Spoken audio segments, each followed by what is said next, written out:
Hello and welcome to the overview video for one of my spyware analysis tools of Suricata. Suricata is a network analysis tool that also functions as an intrusion prevention system and intrusion detection system. We can see here, as listed on the Suricata homepage, their definition is Suricata is a high-performance open source network analysis and threat detection software, which is used by most private and public organizations and embedded by major vendors to protect their assets. Because Suricata is an open source and free tool, it's a reason why our team has considered it as one of the tools for our toolbox. The way that Suricata works is that you are able to configure it with specific alerts that it can compare against network traffic. A benefit to this is that so you can identify specific types of network traffic and IP addresses being reached on your network against known threat actors and attack vector types. To install Suricata, you will need to go to their install page on their website and choose the specific release that you would like. For myself, I will choose the Windows 64-bit installer. Once installing the Windows version of Suricata, you can then go and choose a rule set to configure the tool with. A rule set that I will be using in my 3 demonstration videos is the emerging threats rule set, and you can install this version specifically. To configure Suricata, you will need to open the install file, which saves to the local disk program file. Open up the YAML file. We can make some specific changes to it.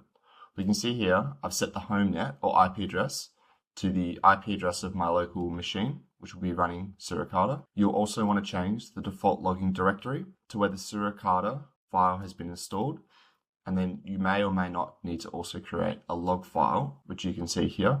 A benefit of Suricata is that it will automatically have the eve.json file set to enabled, and we'll be using this eve.json file to ingest into a web event viewer called Evebox, which will be used to easily analyze all the alerts detected by Suricata. All the way at the bottom of the YAML file, we will have the option to select specific rules that Suricata will compare against the alerts on the network. I've disabled all the other rules except for the emerging all rules because there is quite a lot of overlap between the rules specified in the emerging all rules file and the ones individually specified with Suricata. If you didn't want to install the emerging all rules, you'd be fine to enable a lot of these phishing, telnet, and shellcode rules, but having both enabled will produce a lot of errors when trying to run Suricata. And then you'll also need to specify the default rule path if you do want to change it to a different directory. Now to run Suricata, we want to open up a command prompt in admin,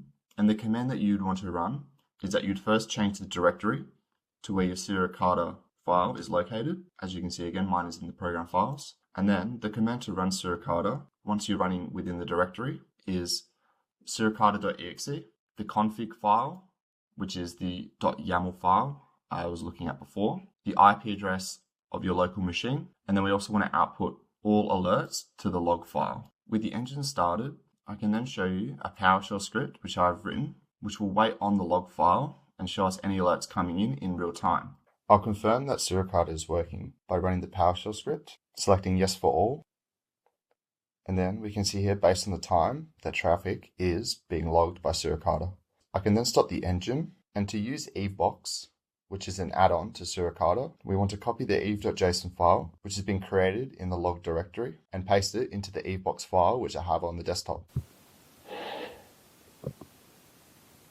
To run Evebox, we want to firstly change the directory of the command prompt, the desktop, and then we want to run this command here. This runs Evebox. It sets the logging type to one shot, which means that every time Evebox is called upon, it won't save any alerts from previous sessions. It sets the data directory to the eve.json file, and then we also have to set the location of the eve.json file, which is in our Evebox folder on our local desktop. Running this will add all the events into the web viewer, and then open up a web page under localhost in a nice easy to view location. An important thing to do once opening Evebox is to set the time of when the alerts were logged to the last hour or 3 hours in case you haven't cleared your eve.json file from previous runs, and so we'll only see the traffic which has just been captured recently. The big difference between looking at Suricata alerts in Evebox versus the default log file which Suricata creates is as follows. We would usually view alerts in the fast log file, and it's presented in a way that is not easy to read for a new user and would likely take up a lot of time in analysis. Alternatively, the eve.json file is even harder to read, with alerts in the following format. The benefit to Evebox is that there are a lot of different ways that we can view information which has been logged and created by Suricata. If we open up an alert here in the inbox, we can see that it breaks down each category of information into different sections, which makes it far easier to analyze than the raw log file. We can also escalate and archive events that will be shown here. We can see packet events and the different protocols being used on the communication. And the most beneficial thing of Evebox is that we can see a timeline of events from when the malware has been run and a breakdown of the alerts as well.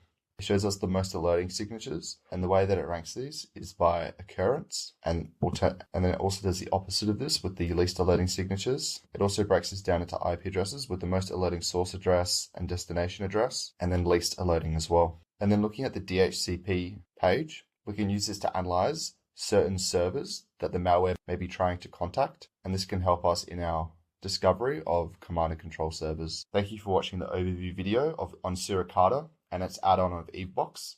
Please follow on in the following 3 videos to look at the analysis done with 3 different spyware samples.